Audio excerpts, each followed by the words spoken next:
Let us explore the relevance of the Eightfold Path.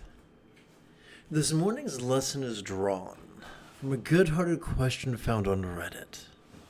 If the Buddha just meditated to reach enlightenment, why did he teach the Eightfold Path? The individual then elaborated. Maybe a stupid question, but from my understanding, the Buddha sat under a tree and meditated to reach enlightenment. Shouldn't we then do the same and just meditate as much as possible? Why do the teachings go so far beyond that? Why should we practice yoga and follow all the other teachings?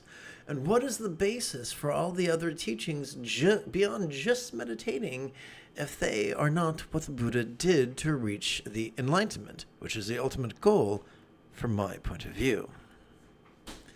Well, these are really fun questions, and I'd like to explore them with you, beginning with some broad brushstrokes. Communication, whether it's verbal or written, is inherently inaccurate, even if people come from the same culture and speak the same language. It can be profoundly inaccurate, which is why people have, in Philosophy 101, they say you've got to agree on definitions or you will be communicating across purposes, which is why in Philosophy 101 we are supposed to learn about cognitive bias and logical fallacies, and once again that's assuming they are using the same culture and the same language. So there are so many ways that meditation can go in the wrong direction. After all, the Buddha had many false starts on his path. After he forsook his kingdom and he became a homeless wanderer, he had not one but two teachers whose systems he mastered, yet still he felt dissatisfied. He went to live with the ascetics. They forsook him, and then eventually on his own he discovered the middle way. So the Buddha had multiple false starts. Recognizing this, when we use the Eightfold Path correctly, when our mindfulness and meditation is correct, we find ourselves spontaneously and effortlessly practicing the Eightfold Path. When our mindfulness and meditation have gone the wrong direction, the other facets of the Eightfold Path just blink out.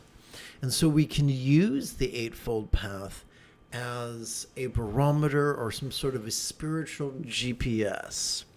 So for that to make more sense, let's get down to brass tacks. The seventh fold of the Eightfold Path is mindfulness. Let us view that through the lens of neuroscience.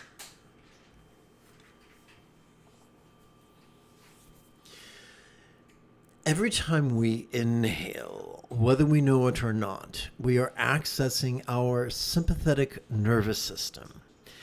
It is located in the thoracic or middle third of our spinal cord, and it has evolved not to support either extreme of mind blanking or active concentration.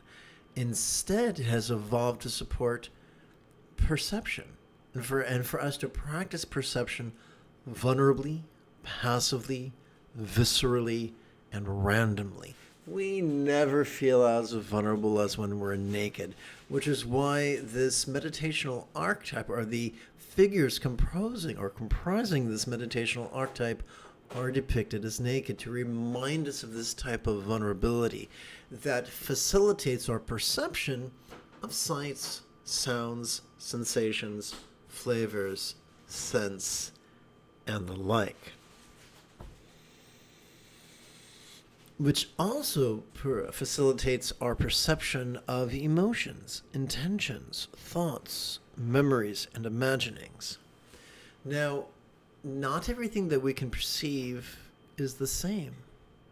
Some of the things we perceive are external, others are internal. Some are physical, others are mental. Some are pleasurable, some are painful. Some are interesting, some are boring. Some are glorious, some are grotesque. Now, this brings us, so what are we to do? How are we to manage? How are we supposed to keep from getting overwhelmed by all these things that we could perceive? And that brings us to the eighth fold of the Buddha's Eightfold Path, meditation. Every time we exhale, whether we know it or not, we are accessing our parasympathetic nervous system, which is ensconced within the lower third of our spinal cord, as well as the upper third of our spinal cord, which is known by many names, including the reticular activation system. I just keep mentioning that because I'm trying to make a habit out of pronouncing it, because right now it feels like I'm giving birth to a small calf, to squeeze that out of my brain. But that's neither here nor there.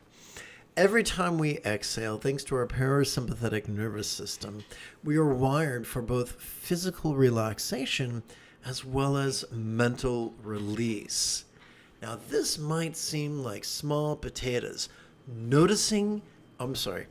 Perceiving and releasing in harmony with our inhalation and our exhalation, supported by our sympathetic and parasympathetic nervous systems that have earned the fancy labels of mindfulness and meditation. But it is seldom practiced. You see,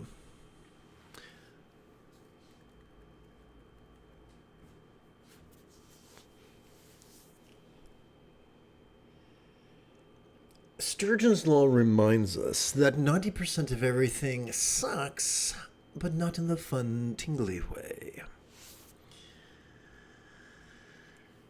It is taught that the Buddha, before the Buddha received the nickname of the Buddha, he was simply known as Gautama. The Gautama had a wicked cousin named Devadatta, which some people suspect translates as he whose head is full of shit.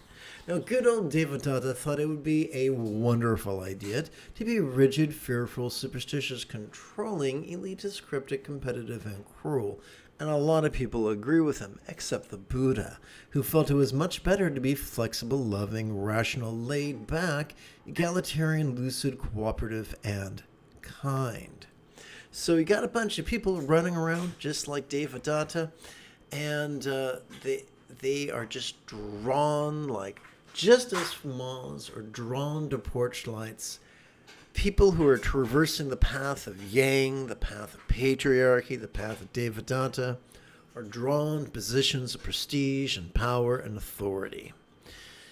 And so, ironically, the foxes are now guarding the hen house. That explains why there's so much confusion. Now, let's go back to this thing over here.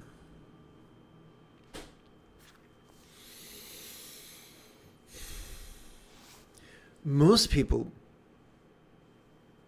coming from the worldview of being controlling as opposed to laid back, don't like the idea of perceiving vulnerably and passively and viscerally and randomly. That feels like just being a dirty, filthy hippie. They like the idea instead of being controlling and being in charge and practicing active concentration. And instead of letting go, they would rather analyze things, and so they wind up using structures in their brain such as the medial prefrontal cortex or the dorsolateral prefrontal cortex to actively concentrate and actively analyze. However, functional magnetic resonance imaging studies demonstrate that when we use this part of the brain which has evolved for problem solving, but we use it for meditation, it don't work right. And our blood collects and gathers at our amygdala, this lumpy thing right here that functions as the seat of aggression and anxiety, located in the metaphoric dungeon of our limbic system. Remember how I said that the Eightfold Path lets us know if we're on the path or if we've just off in the weeds? Well, here's the thing. 50% of the Buddha's Eightfold Path pertains to various permutations of loving kindness. If you're stuck in the seat of aggression and anxiety, loving kindness is absent. You turn to loving kindness and all you get is the sound of a lonely cricket in an empty field, which is really amusing in a movie, but sucks in real life. Oh yeah, by the way, in the short term, overusing or misusing our prefrontal cortex can make us crankier and more anxious, but chronic overuse of our prefrontal cortex can so exhaust it that we begin presenting with the symptoms of depression. And nobody wants that.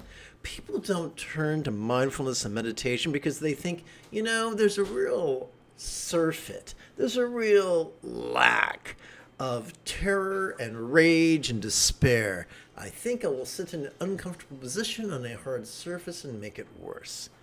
No. So here is the really, really cool thing. Brace yourself for coolness, because here it comes.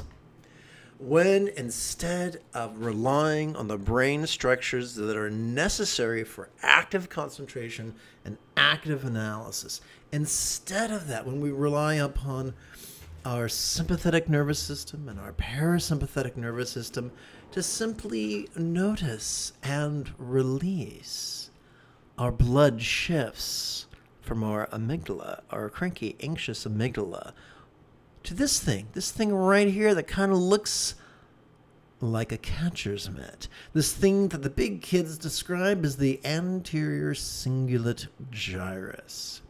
This thing that functions as the hub of our mirror neurons, the seat of empathy and compassion and love. Let's take a deeper dive. The Buddha was fond of making things super, super simple. The more complicated something is, probably the less it is related to what the Buddha taught.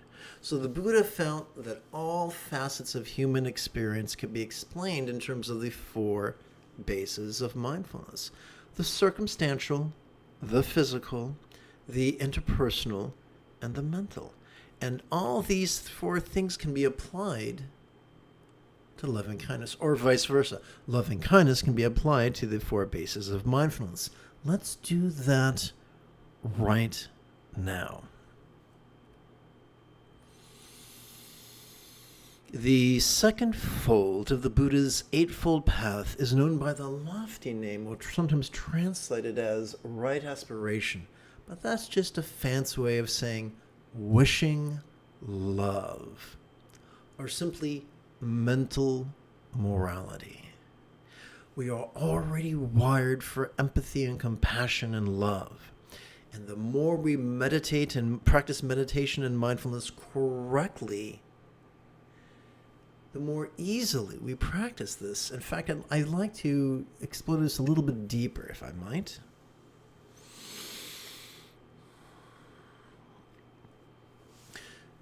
The greatest Dzogchen Lamas of Tibet have insisted that the highest love is not the product of effort and contrivance. Au contraire, it is the product, it is spontaneous and uncontrived, which is why these two individuals comprising this meditational archetype are always painted as beautiful.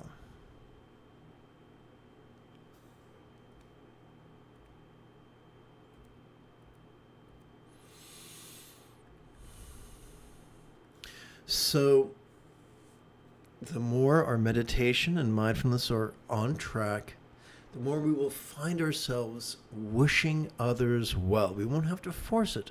We'll just notice it. The more our mindfulness and meditation are right on track, the more we will find ourselves saying kind things to others, using verbal and nonverbal communication to make others feel safe and happy and comfortable.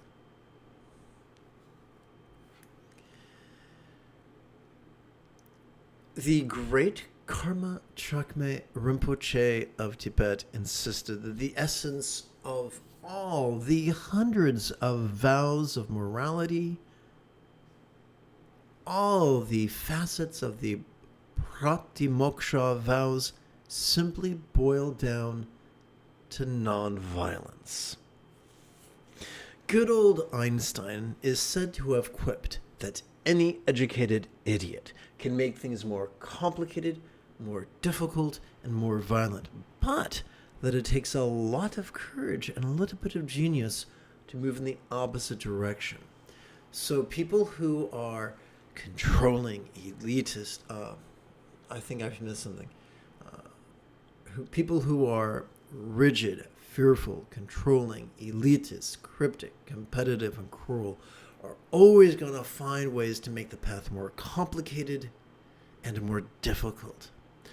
Those who are on the path of being flexible, loving, laid back, egalitarian, lucid, cooperative, and kind are always going to find ways to make it easier and more effective. So the essence of morality is nonviolence.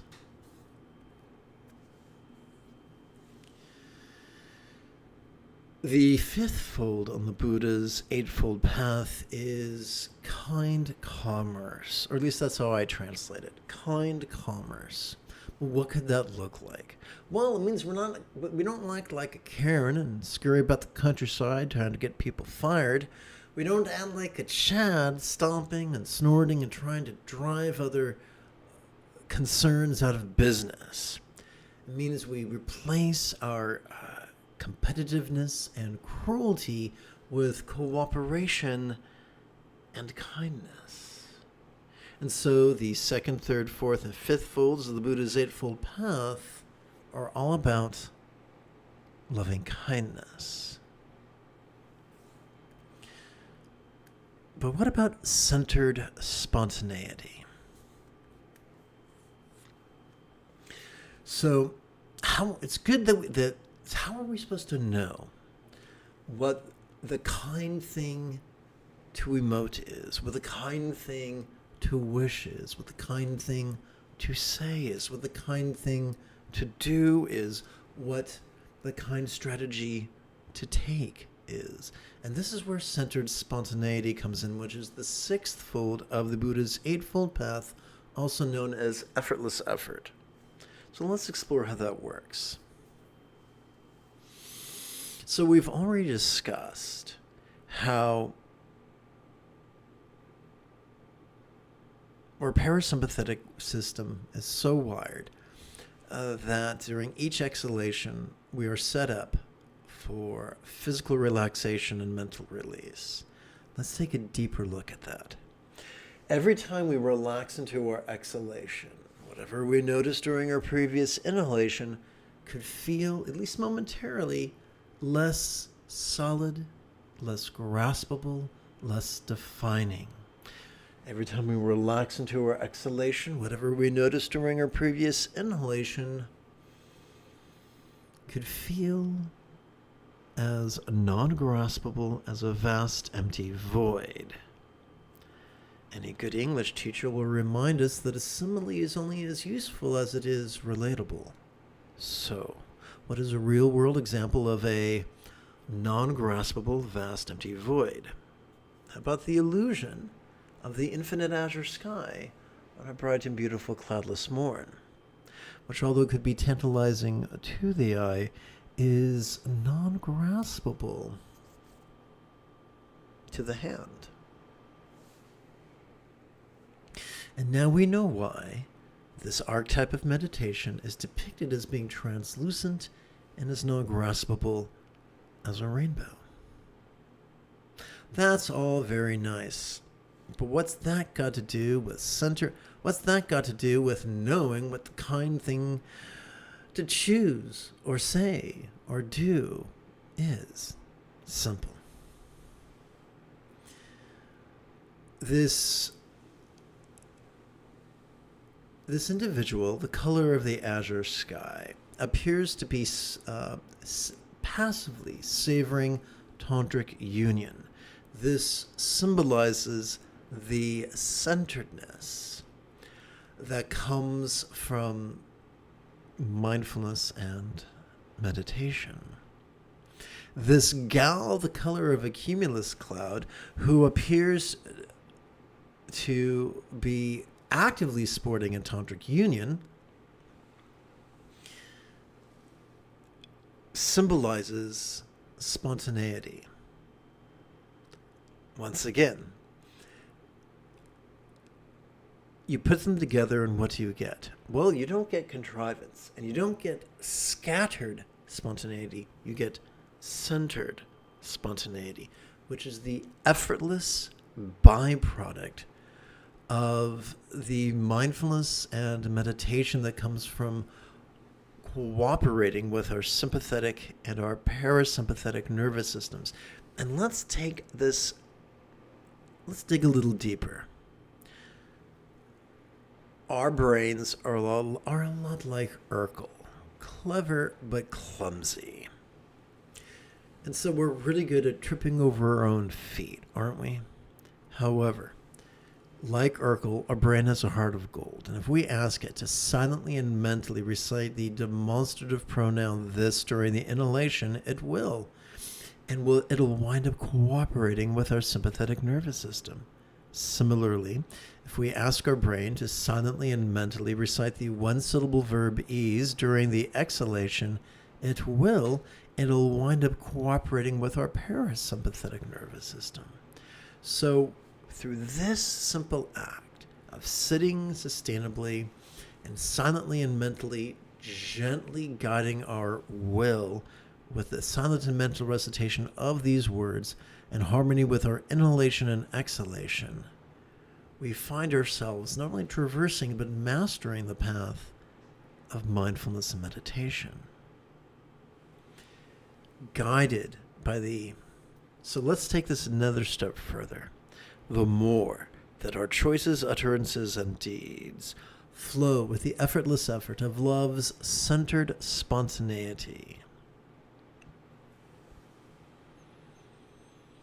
the more our lives could become as blissful as the real or imagined paradise or pure land or vati, if you prefer Sanskrit, of a real or imagined Buddha. And that brings us down to the first fold of the Buddha's eightfold path, impermanence's wisdom of letting go. Here's a wild thing. We don't need a PhD to think deep thoughts about impermanence. Every adult has seen the coming and going of a season and thus experienced the impermanence of a year. Every adult has perceived the waxing and the waning of a moon and thus perceived the impermanence of a month. Every adult has experienced the rising and the setting of a sun and thus perceived the impermanence of a day.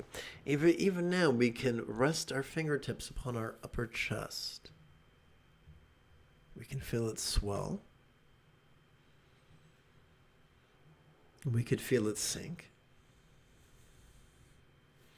And viscerally experience the impermanence of a breath. Ever-changing, one and all, there is nothing permanent to grasp. This is not a theory to understand. This is not a belief to espouse. Every time we breathe in, whether we want to or not, and quite often we don't want to, we can't help but notice things changing. We can't help but notice the changes occurring either subtly or jarringly in our field of vision with what we see or what we hear or what we feel or what we smell or what we taste or the like. We cannot help but feel the subtle or grotesque changes in our emotions or intentions or our thoughts or our imaginings or our memories. We can't help but notice these things. We can't help but notice the changes in the external, the internal, the physical, the mental, the pleasurable, the painful, the interesting, the boring, the glorious, and the grotesque. Who hasn't seen the three figures of the monkeys going, see no evil, hear no evil, speak no evil? Try that as we might, we cannot help but see change. And therefore, when our mindfulness and meditation are correct, we cannot help but see a change that viscerally make of grasping and absurdity.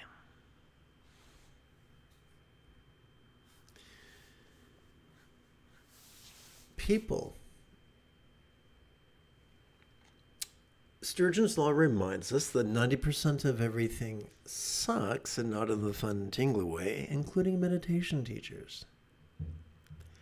Seeing that 90% of meditation teachers think that being rigid, fearful, superstitious, controlling, elitist, cryptic, competitive, and cruelty is a good thing, it shouldn't surprise us that so many people have complicated the Buddha's easy path of the Four Noble Truths, the Eightfold Path, the Seven Enlightenment Factors, and made it into something difficult and unattainable. Hey man, the Buddha taught in the second to the final passage of the Satipatthana Sutta that we could master his path in less than 7 years, or 7 quarters, or 7 months, or 7 fortnights, or 7 weeks, or even 7 days.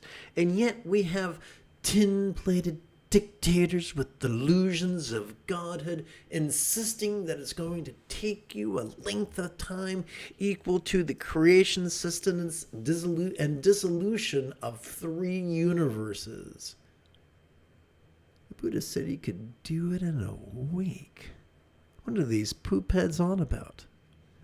So yeah, there are a lot of people teaching a lot of different things. How are we to know? How are we to know which teacher or teaching to rely upon? Simple. Take a lesson from science and run an experiment. When you encounter a teacher, ask them for a beginning teaching. And then play with the beginning teaching for about 5 minutes every 12 hours or so for 7 consecutive days. And oh yeah, by the way, if you can't do that, then the problem probably isn't the teacher. But let's say you can't do that. You learn a technique, you practice it for about 5 minutes every 12 hours or so for 7 consecutive days. Then stand back and notice the results. Have you become so cranky that people call you little Darth Vader? Have you become so anxious that you tremble like Barney Fife from the Andrew Griffith Show? Then you probably haven't found a teacher or a technique that's really working for you. However, if after just 1 week, if after just practicing only 5 minutes every 12 hours or so, you experience more peace, more joy, more love, more resourcefulness, then perhaps you have found a teacher you can work with, at least for a while. What if it was as simple as just that? I do look forward to practicing with you after approximately 30 seconds of housekeeping. This is Lama Jigme Gyatso of the Buddha Joy Meditation School. For more than 30 years, I've spent about 8 hours a day, almost every day, studying, practicing, mastering, and reverse engineering the teachings and techniques of each sect of Buddhism so that you would not have to. Welcome, my friends, to Meditate Like a Jedi, which is made possible due to the generosity of viewers just like you. And now let us turn our attention to the latest iteration of Kind Gaze's Easy Meditation. Now, for those who are really enthusiastic about being rigid and fearful and controlling, they'll probably also be enthusiastic about pretending that kind gaze is an entity to be worshipped or supplicated. However, if you found me on the Wild West that is the internet, you are probably enthusiastic to be flexible and loving and laid back. And for those of us who are interested in that worldview, we can simply view kind gaze, who is also known as Avalokiteshvara or Chenrezig, as simply an archetype whose iconography reminds us of bringing the four bases of mindfulness into the path of love and letting go.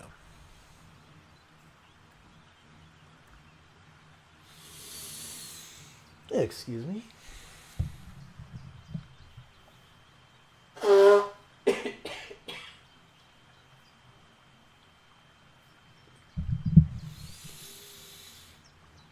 Let us bring our crown into the path of bliss and release. This is known by many names, including Bindu Mahamudra or Tigle. It's super simple. During our inhalation, we can silently and mentally recite the English word crown, referring to the top of our head. During the exhalation, we can silently and mentally recite the Sanskrit syllable Om. We don't have to sing it. We don't have to do anything weird. We just recite it silently and mentally. And we can do this for perhaps 4 rounds, pretending that a round is simply one inhalation followed by one exhalation. And if you really are fancy pants McGee, you can perform what I like to call Bengali crease counting. During each inhalation, you can advance the tip of your left thumb and count these 4 rounds upon the creases and tip of your left little finger. Together, let's practice right now.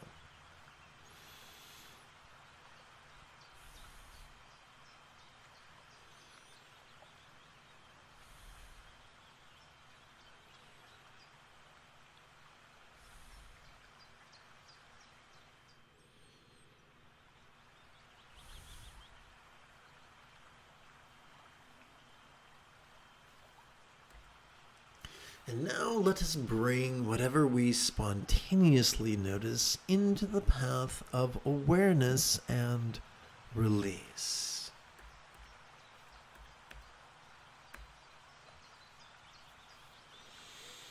Let us count an additional 3 rounds upon our left ring finger.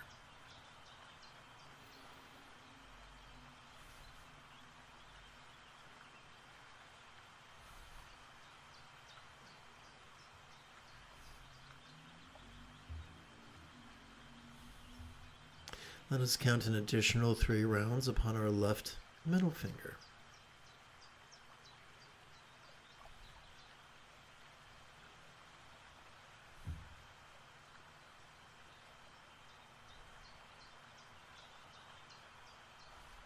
And let us count an additional 4 rounds upon our left index finger.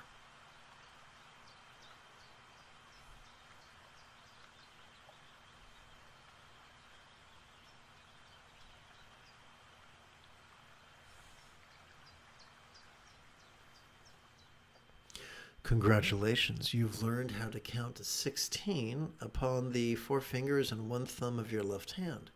You've learned how to count 16 rounds, but did you know that upon the creases and tips of your right hand, you could not count rounds, but you could count sets of rounds, your first set of 16 rounds, your second set of 16 rounds, your third set of 16 rounds, and so forth. Together, let us do that right now.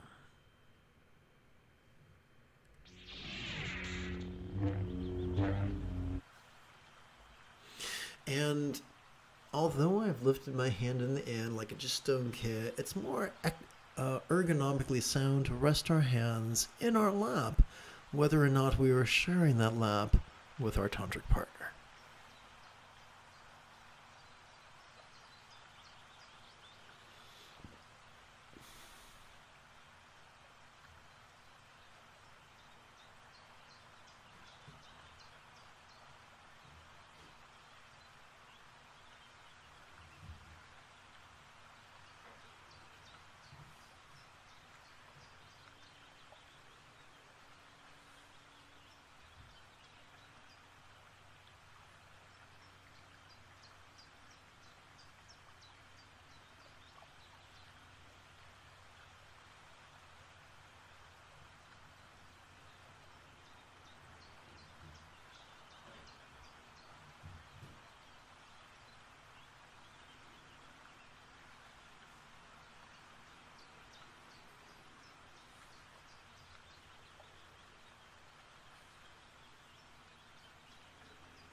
Welcome to this morning's live stream.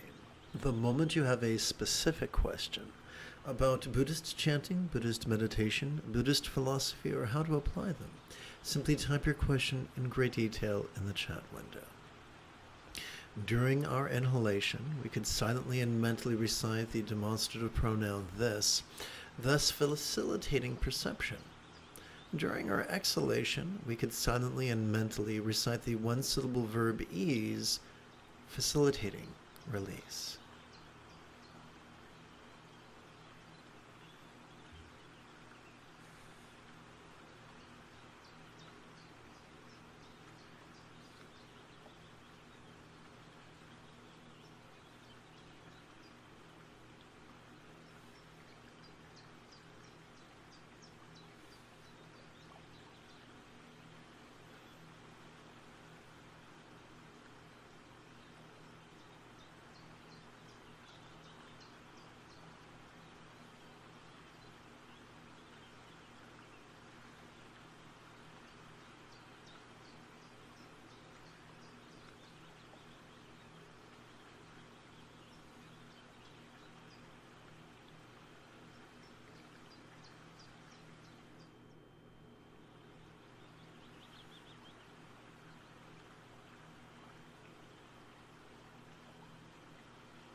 Now let us bring the four bases of mindfulness, the circumstantial, the physical, the interpersonal, and the mental.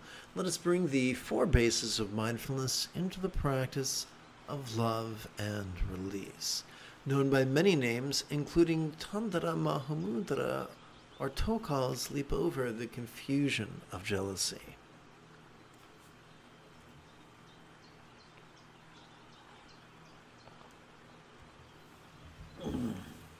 Together. Rather than indulge or controlling tendencies with the follies of active visualization, emotion, magic, and belief, we could just recite these kind words in harmony with our breathing and allow our subconscious to do the heavy lifting.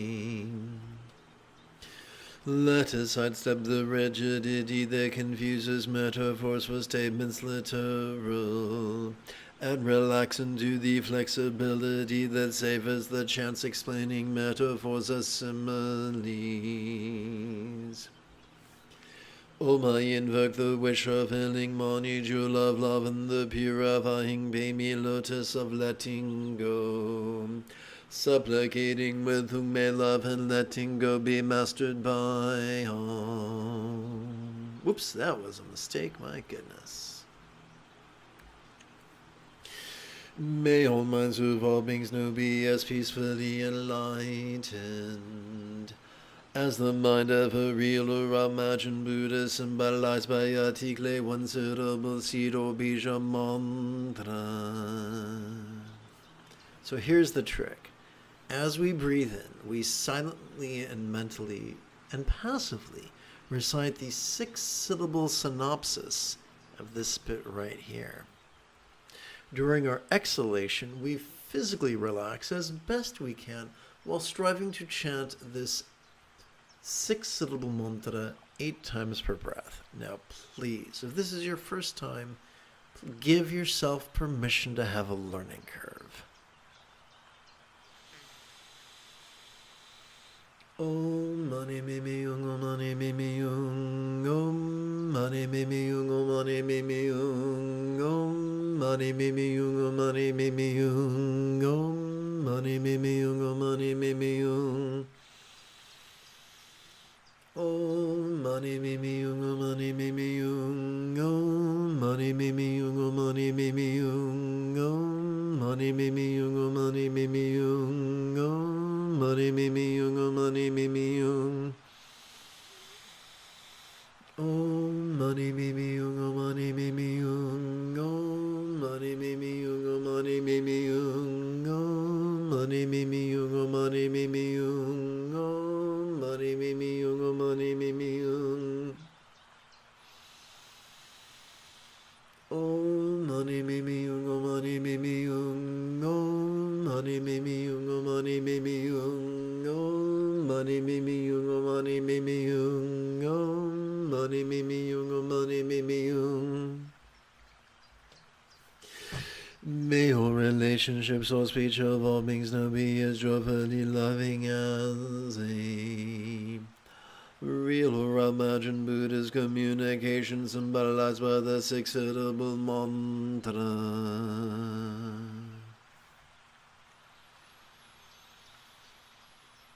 Om mani mimi yung, om mani mimi yung, om mani mimi yung, om mani mimi yung, om mani mimi yung, om mani mimi yung, om mani mimi yung, om mani mimi yung,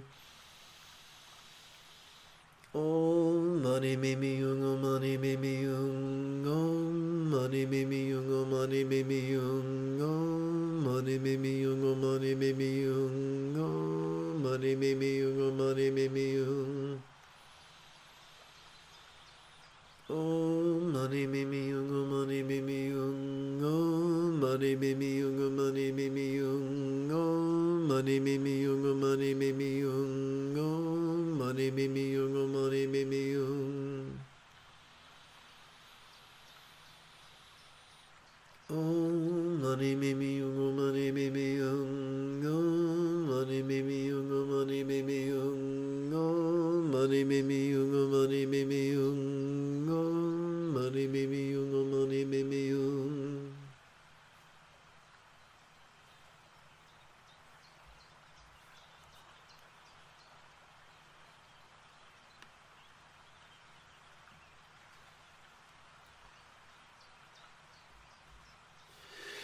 May all bodies or forms of all beings now enter the beautiful Helsinki Buddhist statuary, depicting the blissful body of a real or imagined Devi or your dominant archetype of enlightenment such as Chenrezig.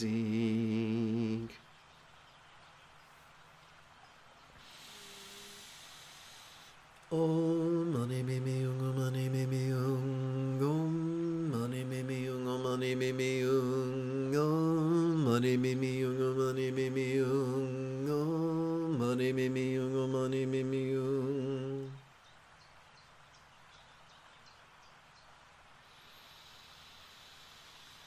Om Mani Mimi Yung Mani Mimi Yung Om Mani Mimi Yung Mani Mimi Yung Om Mani Mimi Yung Mani Mimi Yung Om Mani Mimi Yung Mani Mimi Yung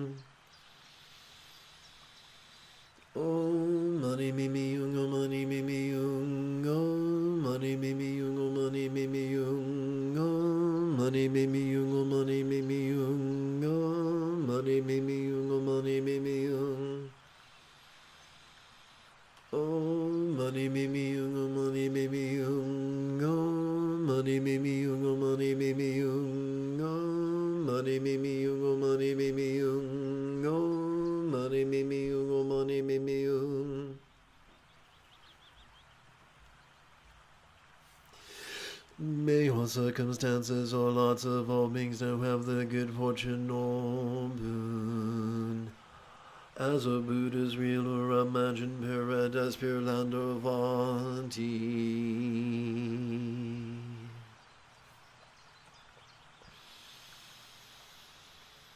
Om Mani Mimi Yung Mani Mimi Yung Om Mani Mimi Yung Mani Mimi Yung Om Mani Mimi Yung Mani Mimi Yung Om Mani Mimi Yung Mani Mimi Yung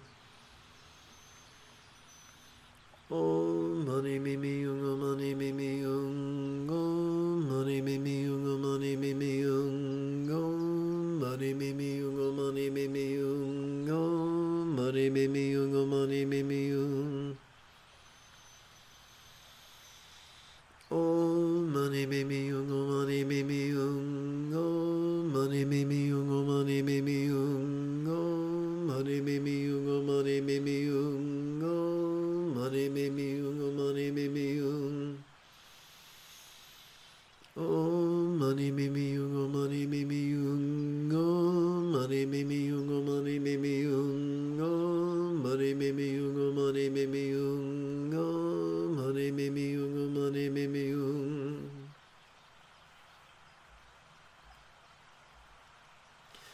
Again, let us bring whatever we spontaneously notice into the path of awareness and release.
Welcome to this morning's live stream.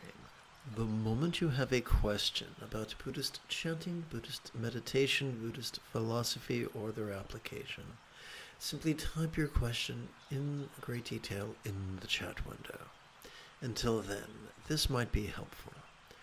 If during your inhalation we silently and mentally recite the demonstrative pronoun this, it could help the brain cooperate with the sympathetic nervous system in such a manner as to facilitate the perception known as mindfulness.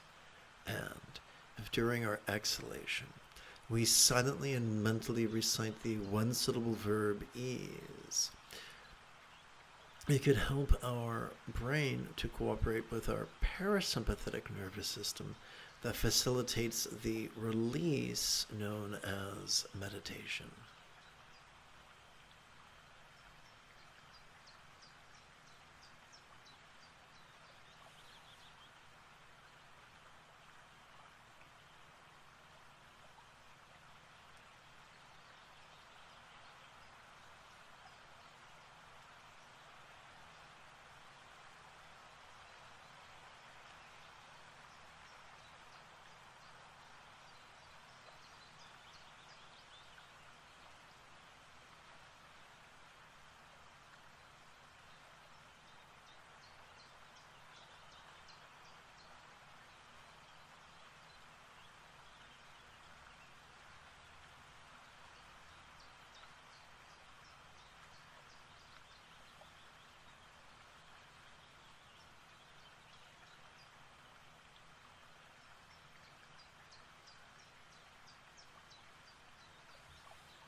Now let us bring the 4 bases of mindfulness into wisdom's figurative practice of the rainbow body.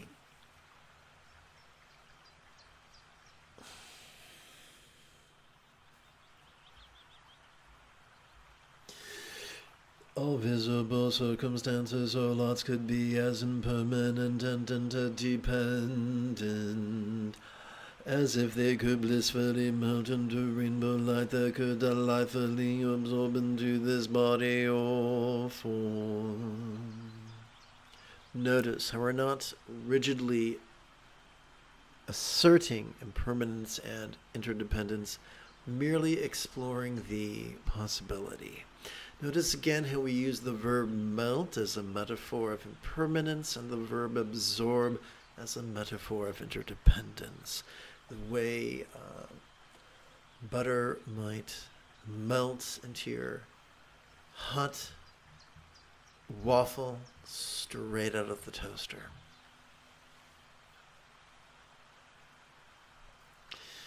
So, just like before, we're going to take all these words and condense them down to just 6 syllables that we're going to divide between our inhalation and our exhalation as we explore the Madhyamaka, or the middle way, that explores how our circumstances can be seen as we breathe in, and yet as we relax, they could feel far less graspable.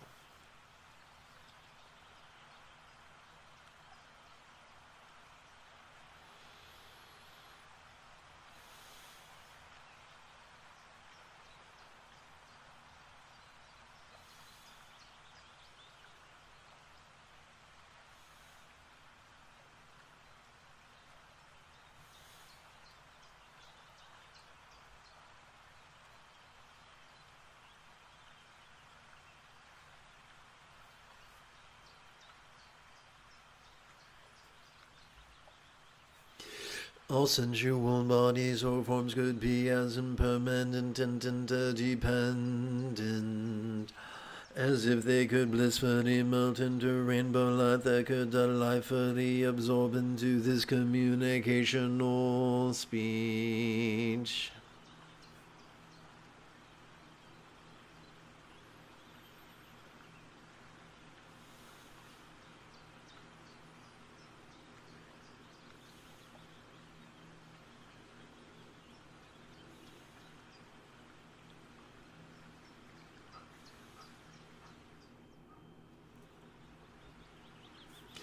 All resounding interpersonal speech could be as impermanent and interdependent as if it could blissfully melt into rainbow light that could delightfully absorb into this mind.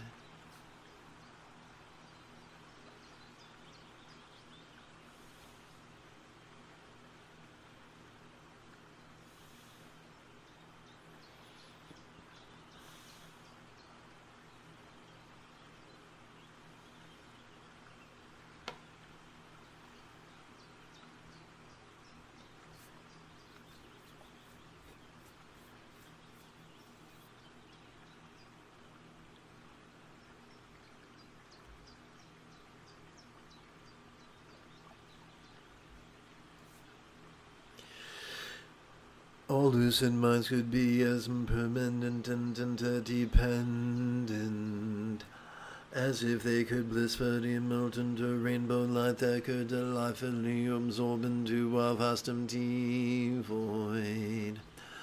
Like the illusion of the infinite azure sky on a bright and beautiful cloudless morn, which, although tantalizing to the eye, could be not graspable to the hand.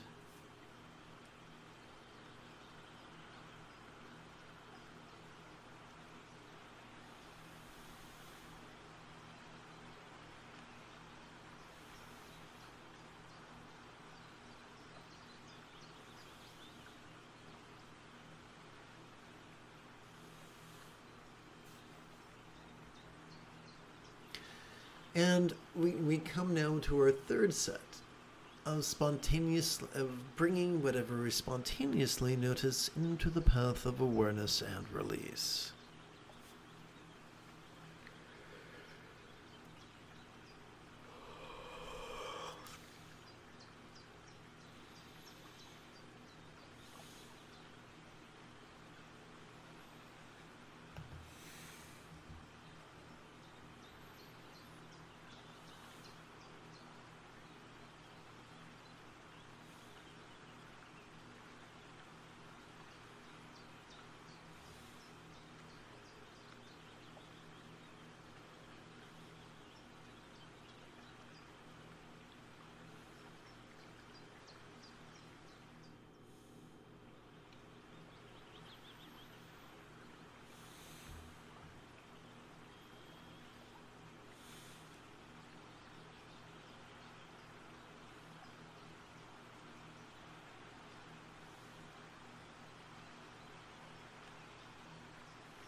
Hello, Padna.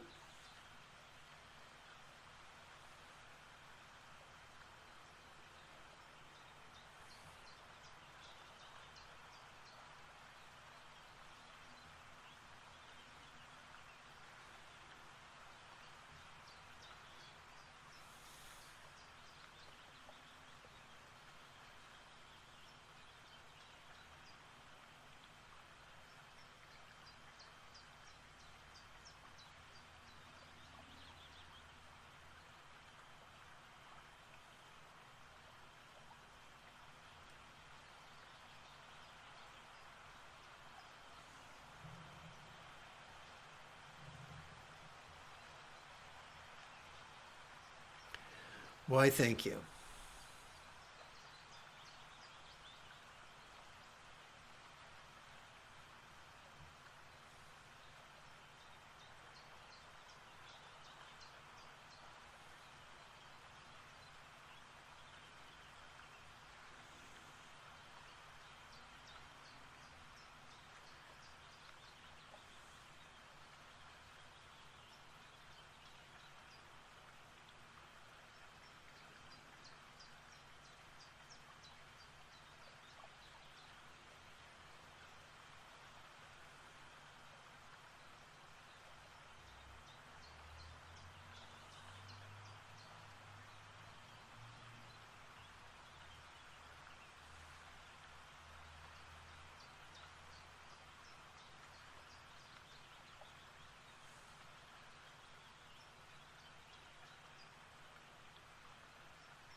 In our compassion may we long to free all beings from the toxic tyranny of ever.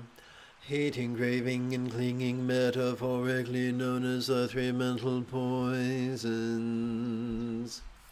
In all pragmatism may all liberation of all others be fueled by our reliance on the Buddha's example, instructions, and students, described by the metaphor of the three wish-fulfilling jewels.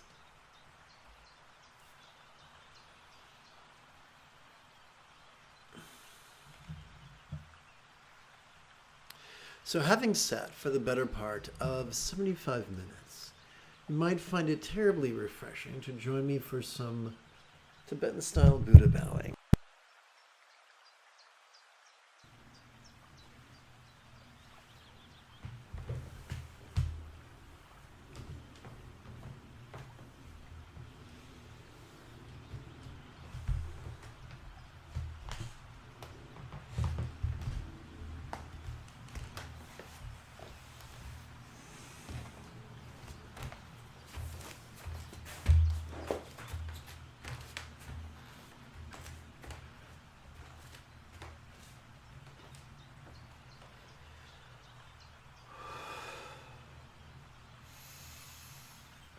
May we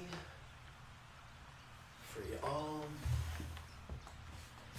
through thee.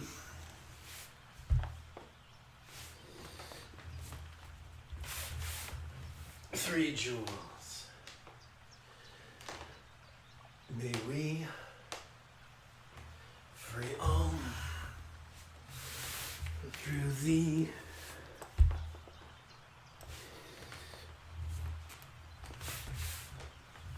Three jewels. May we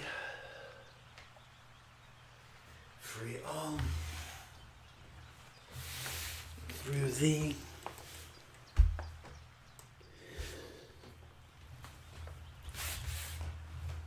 Three jewels. May we free all through thee.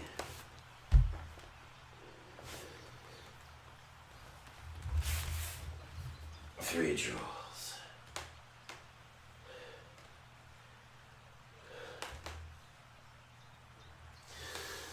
May we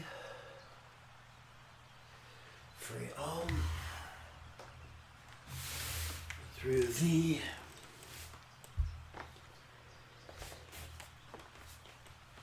Three jewels. May we free all through thee.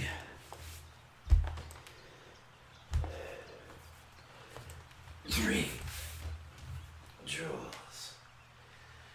May we free all through thee. Three jewels. May we free all through thee. Three jewels. May we free all through thee. Three jewels. May we free all through thee. Three jewels. May we free all through thee. Three jewels. May we free all through thee. Three jewels.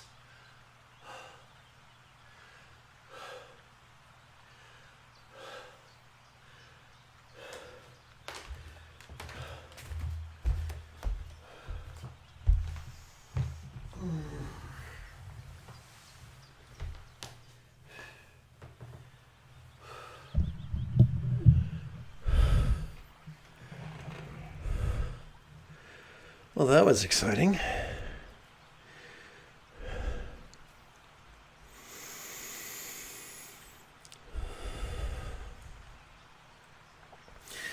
Let us seal this practice by chanting Love and Letting Go's wishes for universal enlightenment and well-being.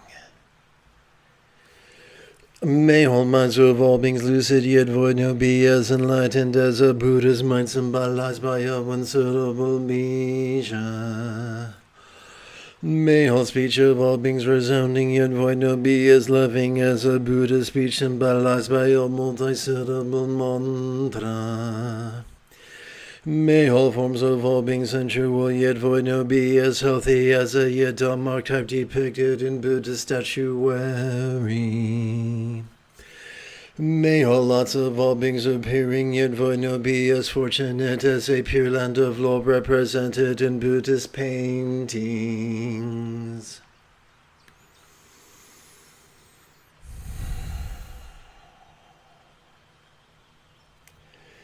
If you feel that I have earned it, you could give this live stream a thumbs up. You could even help support this channel.